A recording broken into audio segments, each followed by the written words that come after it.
दोस्तों, magic care electronics channel की तरफ से मैं विनोद कैनी आप सभी का स्वागत करता हूं। आज के वीडियो में हम देखेंगे सोनी का फेमस मॉडल KDL-46W950A। इस मॉडल में 8 टाइम ब्लिंक का फॉल्ट है। थोड़ी देर चलने के बाद ये 8 टाइम ब्लिंक में जाता है और इरेटिक रीस्टार्ट प्रॉब्लम है इसके अंदर। सोनी के मॉडल में ये एक अच्छी बात है कि हमें ब्लिंक से बहुत कुछ पता चलता है। इसमें 8 टाइम ब्लिंक है। काउंट कर लेते हैं पहले से कितने ब्लिंक हो रहे हैं इसमें। 1 2 3 4 5 6 7 8। सोनी के टीवी में अक्सर 8 टाइम ब्लिंक का फॉल्ट प्रोसेसर या NAND IC के बीच में होता है। सबसे पहले हम प्रोसेसर को निकाल के रीबॉल करके देखेंगे। दम लगा के ऐसा नहीं करना है। इसमें प्रोसेसर के ऊपर जो लगी हुई हीट सिंक को अगर जो निकालने में ज़बरदस्ती करेंगे तो हीट सिंक तो निकलेगी, साथ में प्रोसेसर ट्रैक के साथ निकल जाएगी। थिनर का स्प्रे करना है और फिर हीट करके हीट सिंक को धीमे धीमे उठाना है।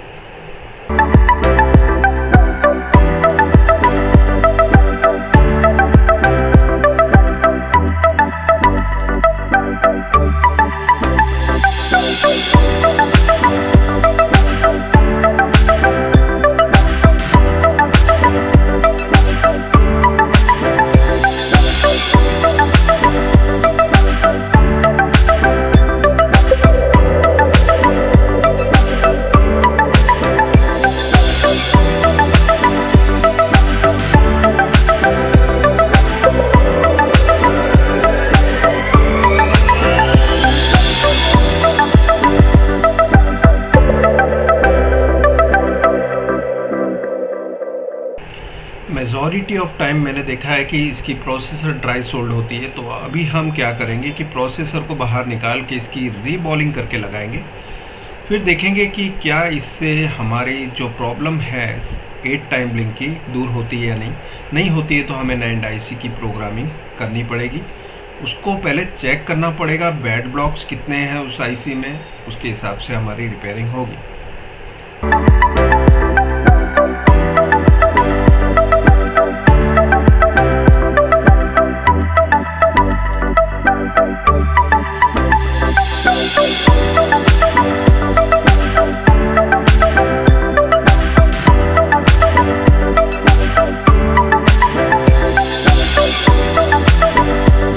प्रोसेसर का नंबर है CXD4741। ठीक है, इसके सभी बॉल्स को हमने साफ कर दिया है जैसे कि आप देख सकते हैं। और मदरबोर्ड पे भी जो बॉल्स हैं उसे भी हम क्लीन कर देंगे। पहले स्टेंसिल में IC को फिक्स कर देंगे प्रॉपरली और उसके बाद इसे सोल्डर पेस्ट से अच्छे से मिक्स करके हम हीट करके इसमें बॉल्स बनाएंगे। The fakeness, if you wanna play tough and wanna hate this, I'll always show up. I don't ever slow up, no I don't take shit. I got no love for the fakeness. If you wanna play tough and wanna hate this, I'll always show up and make a statement. I don't ever slow up, no I don't take shit. I got no love. IC में हमने balls तो बहुत अच्छे बना दिए। हम microscope से आपको बता रहे हैं कि बॉल कितने सुपर बने और सारे के सारे बॉल्स इक्वल साइज के हैं।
अभी ये टीवी फिर भी 8 टाइम ब्लिंक में है, तो अभी हम NAND IC को बाहर निकालेंगे, इसकी रीप्रोग्रामिंग करेंगे।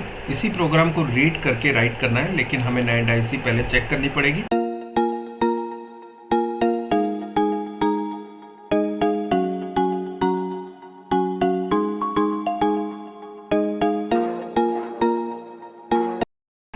प्रोग्रामिंग के लिए हम RT809H प्रोग्रामर यूज़ करेंगे। एडाप्टर पे NAND IC को फिक्स कर लेते हैं।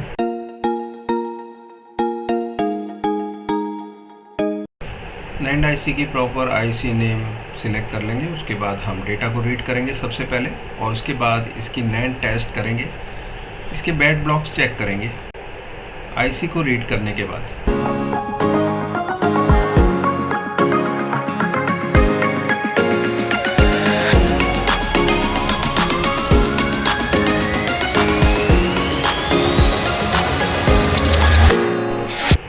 IC के बैड ब्लॉक्स चेक करेंगे सबसे पहले। राइट करने से पहले यहाँ पे बैड ब्लॉक चेक करने से हमें पता चलता है IC के अंदर कितने ब्लॉक्स जो हैं वो ख़राब है, उसमें डेटा मिसिंग हो सकते हैं। गई भैंस पानी में, 8 बैड ब्लॉक्स इसमें ख़राब है। इसका मतलब हमारे पास इसमें इतने ब्लॉक्स में डेटा भी मिसिंग होंगे, रीड किए हुए डेटा में भी मिसिंग होने के चांसेस हैं। तो अभी हम पहले skip bad block and data realign को सेट करेंगे सेटिंग में, और राइटिंग स्टार्ट करेंगे। वही डेटा राइट करेंगे जो इसमें से अभी हमने रीड किया था।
दोस्तों ये टीवी चालू तो हो गया, लेकिन इसमें अभी भी वही प्रॉब्लम है। ये रीस्टार्ट होता है और उसके बाद फिर बाद में 8 टाइम ब्लिंक में चले जाता है। सो इसमें डेटा का प्रॉब्लम है। 8 डेटा जो बैड ब्लॉक्स में फंसे हुए थे वो डेटा हम रिकवर नहीं कर पाए। और एक बात, इसमें दूसरे मॉडल का हम डाल नहीं सकते। सेम मॉडल का डेटा डालने पर भी इसमें ये टीवी चालू नहीं होगा, बिकॉज इसमें ये 8 टाइम से 3 टाइम में चले जाएगा। सो इसमें एक ही ऑप्शन है, हमें बोर्ड रिप्लेस करना पड़ेगा।